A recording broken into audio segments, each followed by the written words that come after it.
आज की क्लास में हम रामधारी सिंह की रचना रश्मि जो कि खंड काव्य है उसके पंचम सर्ग का अध्ययन करेंगे, जो कि कुंती और कर्ण के संवाद के रूप में है। तो जो रश्मि का जो प्रथम सर्ग है उसमें कर्ण का शौर्य प्रस्तुत किया गया है और दूसरे सर्ग में परशुराम के कर्ण क्षेत्र के वर्णन के रूप में दूसरा क्षेत्र है और तीसरा जो सर्ग है उसमें भगवान कृष्ण का संदेश है और जो चौथा सर्ग है उसमें कर्ण के महादान की कथा दी गई है और जो पांचवा सर्ग है वो एक माता की विनती है।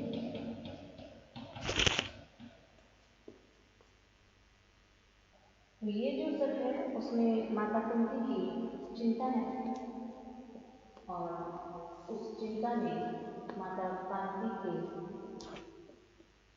मानसिक चैन को नष्ट कर दिया है और वो एक रोग से पीड़ित है। उस समय कर्ण वो ध्यान कर रहा है और आहार पाकर ही कर्ण का ध्यान तोड़ने वाला है। तो इसमें जो कर्ण है वो रश्मि के नायक के रूप में युक्त किया गया है। तो कर्ण को हम सब भली भांति जानते हैं कि महाभारत के पात्र हैं। तो काव्य की पूरी कथा जो है कर्ण के इर्द गिर्द घूमती है और काव्य का प्रभाव भी कर्ण को नायक सिद्ध करता है। तो रश्मि का अर्थ है वह रथ रश्मि का पुण्य का है और उसमें कर्ण का चरित्र भी दिया गया है। तो रश्मिरथी काव्य जो है वो महारथी कर्ण के जीवन पर आधारित है और उसका जो पांचवा सर्ग है वो हमारे पाठ्यक्रम में संकलित है। तो इसमें महाभारत के एक प्रसंग को लिया गया है जब कौरवों की कर्ण को सेना नायक कौरवों की तरफ से चुना जाता है, तब जो पांडव हैं उनकी बेचैनी बढ़ जाती है। तो पांडव कर्ण को एक योद्धा मानते हैं जो किसी से हार नहीं सकता, बड़ा पराक्रमी योद्धा उसको मानते हैं। और कुंती भी पांडवों को लेकर चिंता में रहती है और वो सोचती है कि कर्ण तो मेरा पुत्र है और युद्ध में अर्जुन या कर्ण में से जो भी मारा जाएगा तो उससे हानि मेरी होगी, क्योंकि वो दोनों ही मेरे पुत्र हैं। तो इसी चिंता में वो परेशान होकर के शाम के समय अकेले ही कर्ण के पास चली जाती है और जब वो कर्ण को संध्या पूजन में संलग्न देखती है तो वो एक ममता से भर जाती है और वो कर्ण से कहती है कि अविवाहित जब वो थी और सूर्य के तुम पुत्र हो और तुम राधा के पुत्र नहीं होकर के तुम मेरे ही पुत्र हो और ये मेरी विवशता है कि मैंने लोक निंदा के कारण और कलंक से बचने के लिए तुमको मैंने त्याग दिया था। फिर कुंती कहती है कि तुम पांडवों के ज्येष्ठ पुत्र हो और तुम युद्ध में कौरवों का पक्ष लेकर के अपने ही भाइयों को मारना चाहते हो, तो तुम मेरे साथ चल कर के पांडवों के पक्ष में आ जाओ। तो ऐसे वचन सुनकर के कर्ण जो है पहले तो उसको खूब फटकारता है और बाद में उसकी ममता की जो स्वार्थवत्ता है वो उसके जान लेता है। फिर भी वो दुर्योधन की जो उसके प्रति दोस्ती है या जो मित्रता का भाव है और उसने दुर्योधन ने जो उपकार किए हैं उनके ऊपर, उसको वो उस कुंती को बताता है और स्पष्ट करता है कि जो मित्रता का जो धर्म है मेरे लिए वो सबसे ऊपर है और मैं दुर्योधन को ऐसे नहीं छोड़ सकता। तो कर्ण के वचन सुनकर के कुंती जो है विलाप करने लगती है और वो कुछ बोल नहीं पाती है। तो ये सभी जो कहानी है वो कुंती कर्ण संवाद जो है रश्मिरथी का पांचवा सर्ग उसमें बताया गया है। तो इसमें जो पहला अवतरण है उसमें सुध बुध खो बैठी हुई समर चिंतन में कुंती व्याकुल हो उठी सोच कुछ मन में, हे राम नहीं क्या यह संयोग हटेगा, सचमुच ही क्या कुंती का हृदय फटेगा। एक ही गोद के लाल कोख के भाई, सत्य ही लड़ेंगे हो दो और लड़ाई। सत्य ही कर्ण अनुजों के प्राण हरेगा, या अर्जुन के हाथों स्वयं मरेगा। दो में जिसका उर फटे फटूंगी मैं ही, जिसकी भी गर्दन कटे कटूंगी भी मैं ही। पार्थ को कर्ण या पार्थ कर्ण को मारे, बरसेंगे किस पर मुझे छोड़ अंगारे। यदि कहूँ युधिष्ठिर से यह मलिन कहानी, गलकर रह जाएगा वह भावुक ज्ञानी। तो चलूँ कर्ण से ही मिल बात करूँ मैं, सामने उसी के अंतर खोल धरूँ मैं। तो ये जो पद्यांश है इसमें महाभारत का युद्ध आरंभ होने से पहले की जो संध्या है उसमें कुंती अपने पुत्रों के संबंध में सोचती है और चिंतित हो जाती है, उसका यहाँ वर्णन किया गया है कि महाभारत के युद्ध में स्वजनों को, अपने लोगों को और या अपने पुत्रों के जो अमंगल की जो चिंता है उसी में वो विवश है और कहने लगती है कि हे राम, क्या युद्ध का यही अमंगलकारी संयोग हट नहीं सकता है। क्या मुझे युद्ध क्षेत्र में अपने जो पुत्र हैं उनका विनाश देखना पड़ेगा। क्या इसमें मेरा हृदय शोक से नहीं फट जाएगा। तो समर का अर्थ होता है युद्ध। फिर कुंती जो है फिर सोचने लगती है कि इस महाभारत के युद्ध में मेरे ही कोख से और एक ही गोद में जन्मे और पले दो पुत्र जो हैं एक दूसरे के विरुद्ध युद्ध करेंगे। क्या सचमुच ही जो उनका बड़ा पुत्र है कर्ण अपने दूसरे भाइयों को के प्राणों को हर लेगा और अर्जुन के हाथों कर्ण मारा जाएगा या कर्ण के हाथों अर्जुन मारा जाएगा। तो इसमें अमंगल की चिंता कुंती की प्रकट हुई है। आगे वह कहती है कि इस युद्ध में चाहे कर्ण और अर्जुन दोनों में से कोई भी किसी को मारे, लेकिन अंततः जो हानि है वो मेरी ही होगी, क्योंकि इन दोनों में से जिस पर भी अंगारे गिरेंगे वो अप्रत्यक्ष रूप से मेरे ऊपर ही गिरेंगे, क्योंकि ये दोनों ही मेरे पुत्र हैं और इसका दुख भी मुझे ही वहन करना पड़ेगा।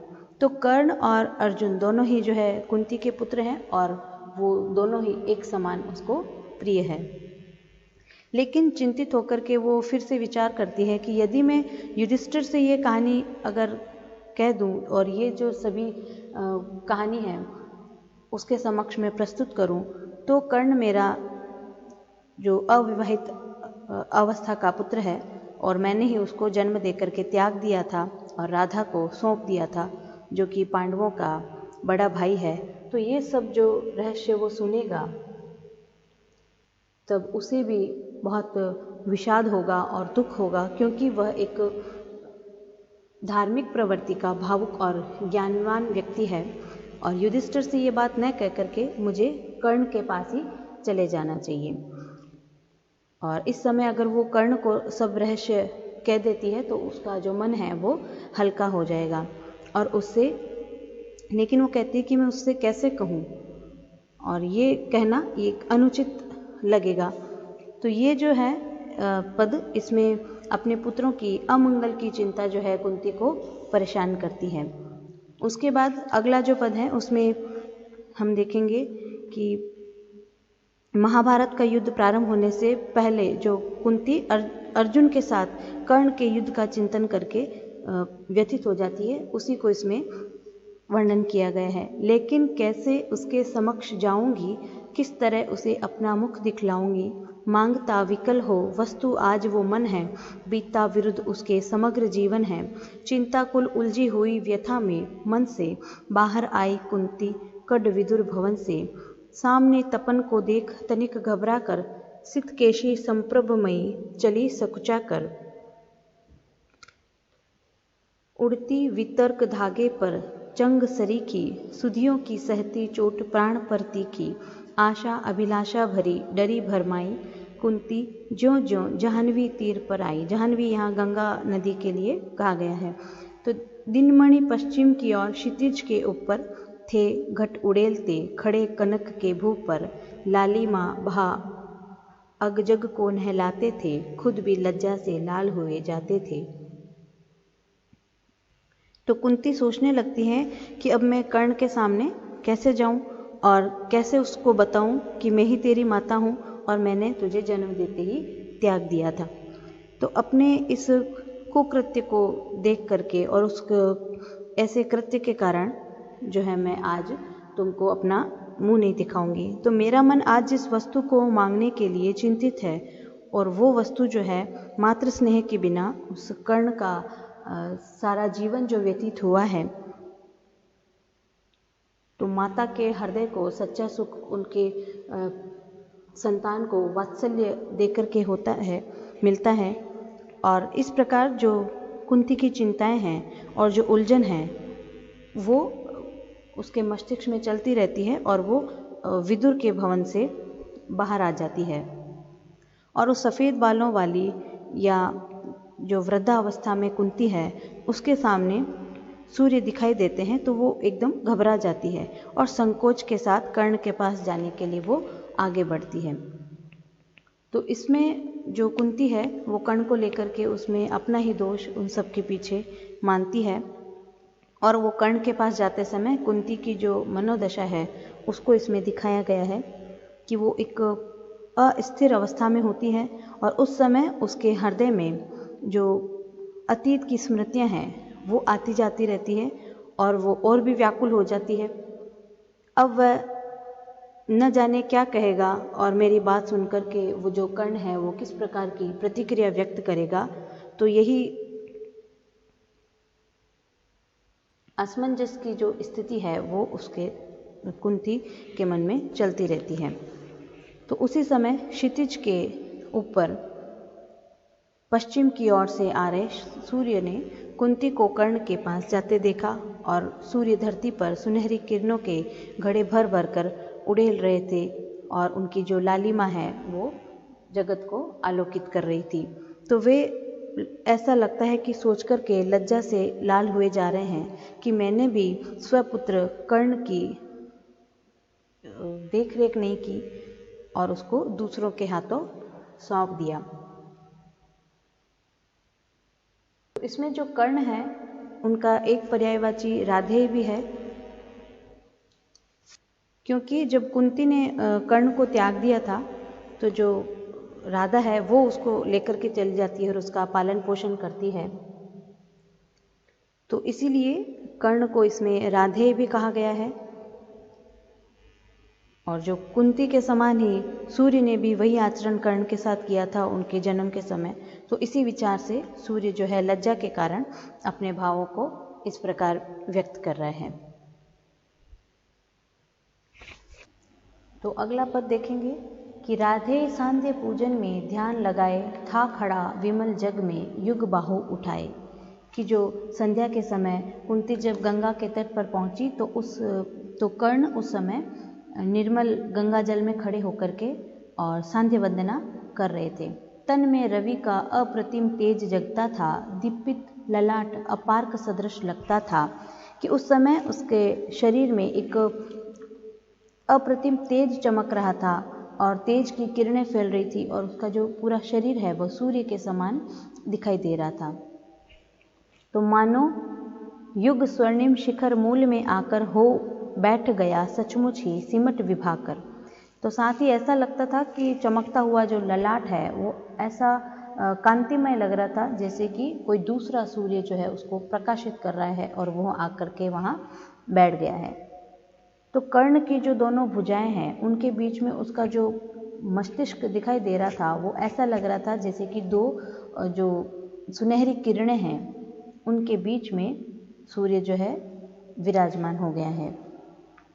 अथवा मस्तिष्क पर अरुण देवता को ले हो खड़ा तीर पर गरुड़ पंख निज खोले। अरुण देवता सूर्य को कहा गया है। तो उस समय संध्या पूजन के समय ऐसा लग रहा था कि जो गरुड़ है वो गंगा के तट पर अपने पंख फैला करके खड़ा है और अपने मस्तिष्क पर सूर्य के जो लाल किरणें हैं उनको धारण कर रहा है। तो इसमें कर्ण के तेज का वर्णन यहाँ किया गया है और जो सूर्य है उनको अरुण देवता भी कहा गया है। उसके बाद सुत की शोभा को देख मोद में फूली, कुंती क्षण भर को व्यथा वेदना भूली। तो रामधारी सिंह दिनकर वर्णन करते हैं कि संध्या वंदन में जब वो कर्ण लगे हुए हैं तो उनकी शोभा को देख करके कुंती जो है प्रसन्नता से खिल गई है। भरकर ममता पय से निष्पलक नयन को वह खड़ी सींचती रही पुत्र के तन को, और उस समय वह क्षण भर के लिए भी अपनी वेदना को भूल जाती है और ममता के जो आंसू हैं उनसे भर कर के वह उसको अपलक देखती रहती है। और जो वात्सल्य है वो कर्ण को वात्सल्य के माध्यम से वो कर्ण के शरीर को सींचती रहती है। आहट पाकर जब ध्यान कर्ण ने खोला, कुंती को सम्मुख देख विनत हो बोला। जब उसकी कुंती की आहट पाकर के कर्ण अपनी आंखें खोलता है तो सामने उसको माता कुंती दिखाई देती है और वो विनम्रता से कहने लगता है, पद पर अंतर का भक्ति भाव धरता हूँ, राधा का सुत मैं देवी नमन करता हूँ। कि हे माता कुंती, मैं राधा पुत्र कर्ण अपने हृदय से आपको प्रणाम करता हूँ और आपके प्रति भक्ति भाव रखता हूँ, और मेरी ये जो विनम्रता है वो आपके चरणों में मैं प्रकट करता हूँ। तो इसमें भी कुंती की जो वत्सलता है और कर्ण की जो विनम्रता है उसको दिखाया गया है। आगे की पंक्तियाँ देखिए कि सुना औघट यह घाट महाभयकारी, उस पर भी प्रव्या आप अकेली नारी। तो कर्ण कहता है कि हे देवी, ये जो घाट है, गंगा का जो घाट है वो एकदम सूना है और दुर्गम है और भयंकरकारी है, तो आप इस अवस्था में, वृद्धावस्था में अकेली नारी होते हुए भी यहाँ क्यों आ गई हैं? हे कौन देवी कहिए, क्या काम करूँ मैं, क्या भक्ति भेंट चरणों पर आन धरूँ मैं। कि हे देवी, आप बताइए कि आप कौन हैं और आपको मुझसे क्या काम है और मैं कौन सी वस्तु आपके चरणों में ला करके आपको मैं समर्पित करूं। सुन गिरा गूढ़ कुंती का कुछ धीरज छूटा, भीतर का क्लेश अपार अश्रु बन फूटा। और इस प्रकार ये शब्द सुनकर के कुंती के हृदय से आंसू बहने लगे और वो और भी व्याकुल हो गई और कांपते हुए स्वर में वो कर्ण से कहती है कि विगलित हो उसने कहा कांपते स्वर से, रे कर्ण वैद मत मुझे निदारुण शर से। कि है कर्ण, तुम ऐसी बातें करके मुझ जैसी निष्ठुर के ऊपर ऐसे वचनों के तीर क्यों भेद रहे हो। और वो विलाप करने लगती है, क्योंकि वो विलाप इसलिए करती है कि कर्ण ने अपने आप को राधे कहा था, राधा का पुत्र कहा था, तो इसलिए कुंती को एक मार्मिक वेदना होती है। फिर राधा का सुत तू नहीं तनय है मेरा है, तनय पुत्र को कहते हैं। तो कुंती उसके वचन सुन करके कहती है कि तू राधा का पुत्र नहीं होकर के मेरा ही पुत्र है, जो धर्मराज का वही वंश तेरा। कि जो धर्मराज युधिष्ठिर है उनका जो वंश है वही वंश तेरा भी है और तू भी पांडवों के वंश का ही है। तू नहीं सुत का पुत्र राजवंशी है, अर्जुन समान गुरुकुल का ही अंशी है। कि तू सूत कुल में नहीं पैदा हुआ है और तू कौरवों के राजवंशी है, कौरवों के कुल में ही उत्पन्न हुआ है और उस महाराज कुरु के वंश में अर्जुन के समान ही उत्पन्न हुआ है, और जो तू है वो भी कुरुवंशी है। पर मैं कुमारी का थी जब तू आया था, अनमोल लाल मैंने असमय पाया था। और कुंती कहने लगी कि मैं तुम्हारे जन्म के समय कुंवारी थी और उस अवस्था में ही मैंने तुझे पुत्र रूप में पाया था, लेकिन मुझे विवशता के कारण ऐसे अमूल्य पुत्र को त्यागना पड़ा। अतएव हाय अपने दूध मुहे तनय से भागना पड़ा मुझको समाज के भय से। फिर अपने दूध मुहे बालक से मुझे दूर होना पड़ा और इस प्रकार समाज के भय से मुझे तेरा त्याग करना पड़ा। तो इस तरह तू मेरा ही ज्येष्ठ पुत्र है और मैं ही तेरी वास्तविक माता हूँ। उसके बाद बेटा धरती पर बड़ी दीन है नारी, अबला होती सचमुच योषिता कुमारी। तो योषिता कहते हैं स्त्री को। है कठिन बंद करना समाज के मुख को, सिर उठा न पा सकती पतिता निज मुख को। पतिता कहते हैं जो पथभ्रष्ट होती है या आचरण से गिरी हुई होती है। तो कुंती कर्ण को कहती है कि पुत्र, ये जो संसार है इसमें जो नारी की स्थिति है वो दयनीय है और उसमें भी जो अविवाहित स्त्रियां हैं वो अबला होती है और समाज के मुख को बंद करना एक कठिन कार्य है। तो एक बार जब वो अपने आचरण से पथभ्रष्ट हो जाती है तो वह फिर अपना मुख जो है समाज को नहीं दिखा पाती। उस पर भी बाल अबोध काल बचपन का, सूझा न शोध मुझको कुछ और पतन का। तो वो आगे कहने लगती है कि तुम्हारे जन्म के समय में एक अबोध बालिका थी और उस अबोध अवस्था के कारण ही मुझे और कोई उपाय नहीं सूझा और मैंने तुम्हारा त्याग कर दिया। मंजूषा में धर तुझे वज्र कर मन को, धारा में आई छोड़ हृदय के धन को। मंजूषा कहते हैं एक पिटारा या संदूक पेटी उसको। और मैंने तुमसे छुटकारा पाने के लिए मुझे और कोई उपाय नहीं सूझा और मैंने अपने हृदय को कठोर बना करके एक संदूक में तुमको रख करके एक नदी की धारा में तुमको प्रभावित कर दिया। संयोग सुत पत्नी ने तुझको पाला, और संयोग से जो सुत पत्नी है, जो राधा है, उन्होंने तुम्हारा पालन पोषण किया। उस दयामयी पर तनिक न मुझे कसाला, ले चल मैं उनके दोनों पाँव धरूंगी, अग्रजा मानकर सादर अंक भरूंगी। अंक कहते हैं गले लगाना। तो वो कहती है कि ये संयोग की बात है कि तुमको जन्म देकर कि मैं तुम्हारा पालन पोषण नहीं कर पाई, और जो सूत की पत्नी है राधा, उन्होंने तुम्हारा पालन पोषण किया। और ऐसी करुणामयी स्त्री के उससे मैं थोड़ी सी भी ईर्ष्या नहीं करती हूँ, और तुम मुझे उसके पास लेके चलो, मैं उनके चरण स्पर्श करूँगी और उसको अपनी बहन मान करके उसके गले मिलूँगी। पर एक बात सुन जो कहने आई हूँ, आदेश नहीं प्रार्थना साथ लाई हूँ। कल कुरुक्षेत्र में जो संग्राम छिड़ेगा, क्षत्रिय समाज पर कल जो प्रलय घिरेगा। और आगे वो कहती है कि मैं एक निवेदन तुमसे करने आई हूँ, ये तुम मेरा आदेश मत समझना, मेरी प्रार्थना मानना। और वो प्रार्थना ये है कि कल जो कुरुक्षेत्र का युद्ध होगा, महाभारत का जो युद्ध होगा कुरुक्षेत्र के भूमि में, और वो एक महाविनाश होगा और क्षत्रिय जो है उनके लिए एक प्रलय का रूप होगा।